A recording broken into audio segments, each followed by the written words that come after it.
Ninakusalimu kwa jina lipitalo majina yote.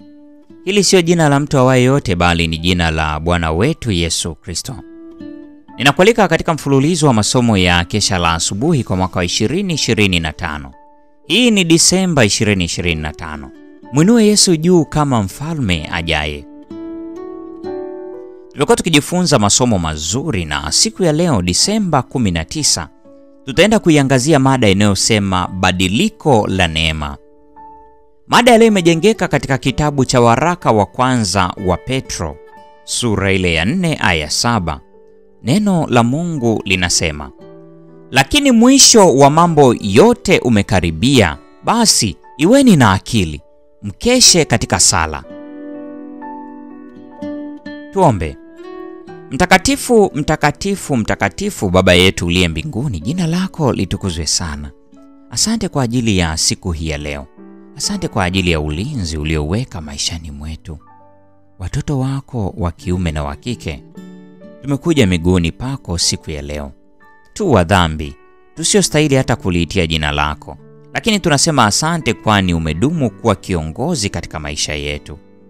Tumekutenda dhambi wewe peke yako. Tusamehe uovu wetu, tutakase ukatusafishe. Wako watu wenye mahitaji mbalimbali katikati yetu. Sote kwa pamoja tunayaleta miguuni pako. Tunatua mizigo yetu kwako. Wewe katusaidie kubeba. Ukaturehemu, ukatutie nguvu, ukatuongoze kutembea katika haki. Neema yako yatosha, pendo lako latubidisha. Dumu kuwa pamoja nasi tunapojifunza mada hii siku ya leo. Na zaidi sana ukatubariki tuingiapo katika majukumu yetu mbalimbali. Bariki tuingiapo, bariki tutokapo. Katika jina la Yesu Kristo, amina. Badiliko la neema. Kristo anapendezwa pale watu wake wanapoonesha uthabiti, uwezo na uimara wa tabia zao, na pale wanapokuwa wachangamfu, wenye furaha na moyo wenye matumaini. Petro anasema, kwa hiyo vifungeni viuno vya nia zenu na kuwa na kiasi, mkitumainia kwa utimilifu ile neema mtakayoletewa katika ufunuo wake Yesu Kristo. Hapa kuna fundisho la kujifunza. Hapa kuna wajibu wa kufanya kudhibiti nia zetu. Tusiruhusu kufuatisha mawazo tuliyokatazwa au kutumia nguvu zetu katika mada za upumbavu. Lakini mwisho wa mambo yote umekaribia, basi iweni na akili, mkeshe katika sala. Hatutakiwi kuomba pekee, bali pia kujihadhari katika maneno na matendo yetu na hata fikra zetu, na kukesha katika sala. Ikiwa akili zetu zitawaza juu ya mambo ya kimbingu, mazungumzo yataenda katika mtiririko huo huo. Moyo utajazwa tumaini la Kristo, ahadi kubwa na za thamani zilizobaki katika kumbukumbu kwa ajili ya kututia moyo. Na furaha yetu katika mtazamo wa rehema na wema wa Mungu haupaswi kuzimwa. Ni furaha ambayo hakuna mwanadamu awezaye kutunyang'anya. Katika muda wa kuamka, akili muda wote itakuwa ikitumika. Kunaweza kuwa na kujitokeza kwa ghafla kwa mawazo ya kumbukumbu za nyuma. Mawazo hayajadhibitiwa kwa tafakari tulivu na makini. Kuna mada zinazohitaji uangalifu mkubwa. Kuna zile zinazohusiana na mpango wa ukombozi ambao hivi karibuni utakamilika. Yesu yuko karibu kuonekana katika mawingu ya mbinguni.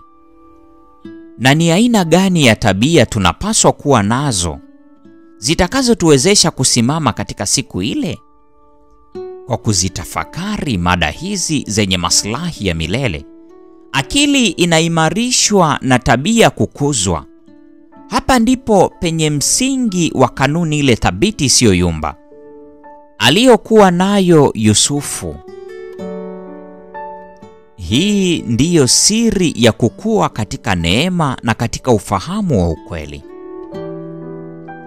Dini ya Kristo si kile wengi wanachodhani, wala kile maisha yao yanachodhihirisha kuwa. Upendo wa Mungu kwa mwanadamu utakuwa na mvuto katika maisha na utazifanya akili na matamanio kutumika katika matumizi yenye manufaa. Mtoto wa Mungu hatatulia na kuridhika hadi pale atakapovikwa vazi la haki ya Kristo na kutegemezwa kwa nguvu yake itoayo uzima. Pale aonapo udhaifu katika tabia yake, haitoshi tu kufanya toba kila mara. Anapaswa kwenda kufanya kwa kuazimia na kwa nguvu kuushinda udhaifu wake kwa kujenga tabia zinazopingana na tabia hiyo. Hatajitenga na kazi hii kwa sababu ni ngumu. Nguvu ya Mkristo isiyochoka inahitajika, lakini hashurutishwi kufanya kazi kwa kutumia nguvu zake. Nguvu za Mungu zinangoja hitaji lake. Kila mmoja anayepambana kwa uaminifu kwa ajili ya kuishinda nafsi yake atapokea ahadi hii: neema yangu ya kutosha. The Review and the Herald, Juni 10 mwaka 1884. Hii ni Disemba 19, mada ikisema badiliko la neema. Na kwa nukta hiyo, mpendwa wa mfuatiliaji wa mfululizo wa masomo haya ya Kesha la Asubuhi, ndio tunakuwa tumefikia tamati ya tafakari ya somo hili siku ya leo. Neema ya Bwana wetu Yesu Kristo, pendo la Mungu na ushirika wa Roho Mtakatifu dumu kwa pamoja nasi sasa na hata milele. Amina. Salama katika mwamba imara, moyo katika mawimbi na shinda. Katika huzuni kwako nitashinda. Mwamba imara, tajificha kwako. Ndani yako, mwamba imara, tajificha kwako.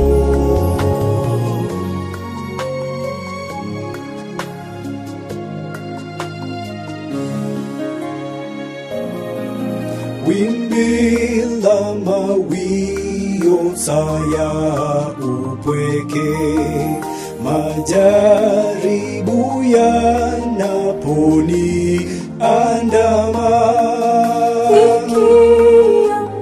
Nikiambaisha pasi utulivu, mwamba imara, tajificha kwako. Ndani yako,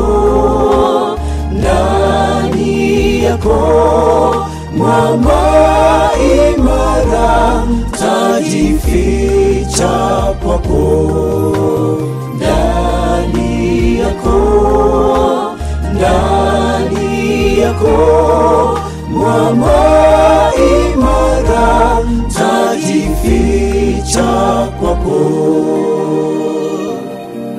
Kila mara mwovu akinitisha, mafichoni hofu yote hutoweka. changamoto zikivuma na kutisha, Mwamba imara, tajificha kwako. Ndani yako, mwamba imara, tajificha kwako. Ndani yako, mwamba imara, tajificha kwako. Ndani yako, mwamba imara, tajificha kwako.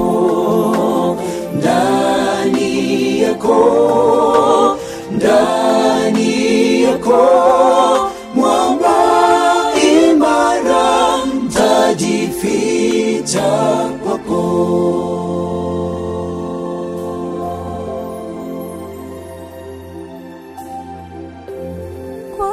tu